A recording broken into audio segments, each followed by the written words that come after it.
ప్రభునామమునకు ఘనత కలుగునుగాక. ఇర్మియా గ్రంథము 50 అధ్యాయము 6వ వాక్యము మనం ధ్యానం చేసుకొంచున్నాం.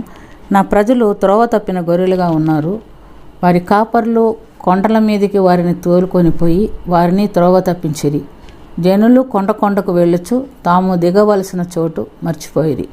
ప్రియమైనటువంటి దేవునిలారా, ఇశ్రాయేల్ జనాంగమును గురించి దేవుడు చెప్తున్నాడు. వాళ్ళని నడిపించేటువంటి కాపరులు దేవుని నెరక్క ఉన్నారు కనుక వారిని ఎక్కడికి తోడుకుపోయారు? కొండలకు తోడుకొని వెళ్ళి కొండల మీద వాళ్ళని తిప్పి వాళ్ళు ఎక్కడ దిగాలనే మార్గం మర్చిపోయినట్లుగా ఇక్కడ చెప్తున్నట్లుగా మనం చూస్తున్నాం. మరి మనం గమనించినప్పుడు మార్గం తప్పిన వారు తిరిగి దేవుని సన్నిధికి చేరాలంటే ఇబ్బంది పడతారు. అయితే ఈ దినాల్లో, కడవరి దినాల్లో కూడా మనం అలాంటి పరిస్థితిలోనే ఉంటున్నాం. కడవరి దినాల్లో కూడా దేవుడు ఏం చెప్తున్నాడంటే, కడవరి దినాల్లో అనేకమైనటువంటి దుర్బోధకులు, అనేకమైనటువంటి బోధలు మనల్ని మార్గం తప్పించి నడిపిస్తారని చూస్తున్నారు. అందుకని దేవుడు ఏం చెప్పండి, లూకాసు వార్త 21:8 మీరు మోసపోకుడి అని ప్రభు చెప్తున్నాడు. లూకా 21:8 అనేకులు నా పేరట వచ్చి నేనే ఆయన అనియు కాలము సమీపించననియు చెప్పుచు అనేకులు మిమ్మల్ని మోసపుచ్చుతారు. మీరు వారి వెంబడి పోకుడి. యేసు ప్రభు యోహాను సువార్త 10:11 ఏమన్నారంటే, నేనే గొర్రెలకు మంచి కాపరిని అని చెప్తున్నాడు. నా ద్వారా తప్ప ఎవరు మరి లోపలికి రాలేరు. నేను ఏం చేశాను? మంచి కాపరి తన గొర్రెల కొరకు ప్రాణం పెట్టానని ఖచ్చితంగా చెప్తున్నట్లుగా మనం చూస్తున్నాం.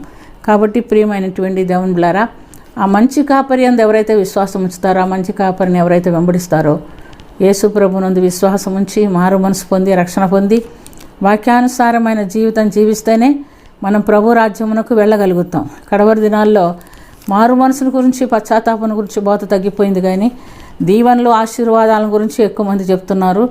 దీవెనలు, ఆశీర్వాదములు అపవాది కూడా ఇస్తాడు, కానీ మనల్ని తోసేస్తాడు, మనల్ని నిత్య నరకాగ్నికి తోసేస్తాడు. దేవుని రాజ్యానికి వెళ్ళే మార్గం వాడు బోధించడు. కాబట్టి అటు బోధలు ఎవరైనా చెప్పినప్పుడు వాక్యానుసారమైన బోధలు లేకుండా ఉంటే అప్పుడు మనం తెలుసుకోవాలి. ఎందుకంటే వీళ్ళు ఏం చేశారు? మనల్ని కొండలెక్కించి త్రోవ తప్పించి కిందకు తోసేవాళ్ళని ఎప్పుడు కూడా మర్చిపోకూడదు. కనుక మనం ఎటువంటి వాక్యం వింటున్నాము? మనం మంచి కాపరైన యేసు ప్రభు వాక్యానుసారమైన జీవితం మనం జీవిస్తున్నాము. ఆయన నేనే సత్యము, జీవము, మార్గము అని చెప్పి ఉన్నారు కనుక ఆయన మార్గంలో మనం సంచరించి ఆయన వాక్యానుసారంగా జీవించి దేవుని రాజ్యానికి వెళ్ళే మార్గంలో ముందుకు సాగుటకు దేవుడు మనకందరికీ సహాయము చేయునుగాక. ఆమేన్. నా జనులు త్రోవ తప్పి ఉన్నారు, వారి కాపరులు వారిని త్రోవ తప్పించి ఉన్నారు అని మీరు సెలవిచ్చున్నారు.